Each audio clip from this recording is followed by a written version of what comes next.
From the ocean observing perspective, the way the program is constructed is we have our federal agencies that contribute.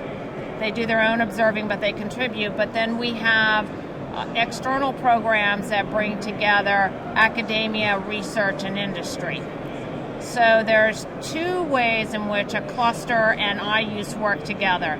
First, it's about that common good for a particular problem. So in our case, it's ocean observing, supporting many different disciplines, and we work with the industries because in many cases they're providing the tools that we use.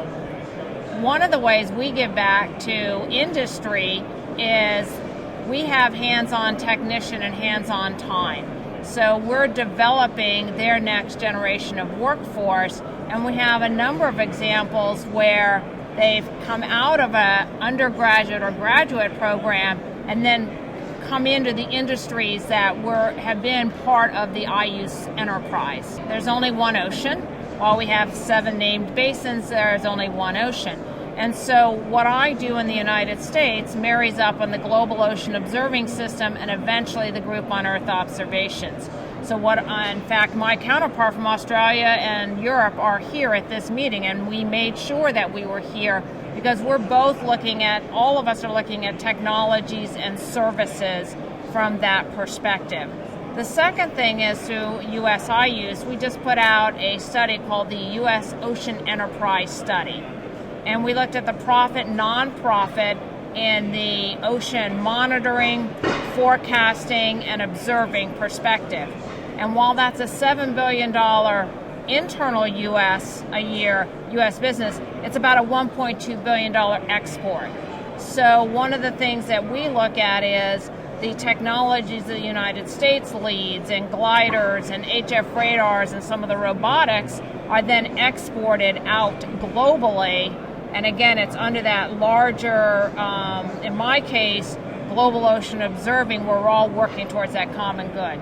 There's always going to be multiple uses and needs for us to observe in the ocean.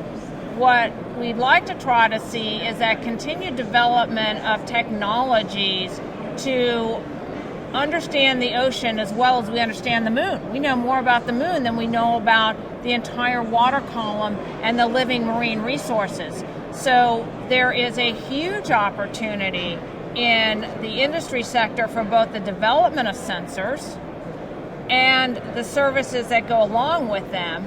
And then from our perspective, working with the academic and research partners, the federal and national agencies, with industry to come up with those solutions, because we're going to still need to feed an ever-increasing population. Goods and services move by the ocean. You don't have an iPhone if we don't have ships coming in and out of port. We need to be able to sustain.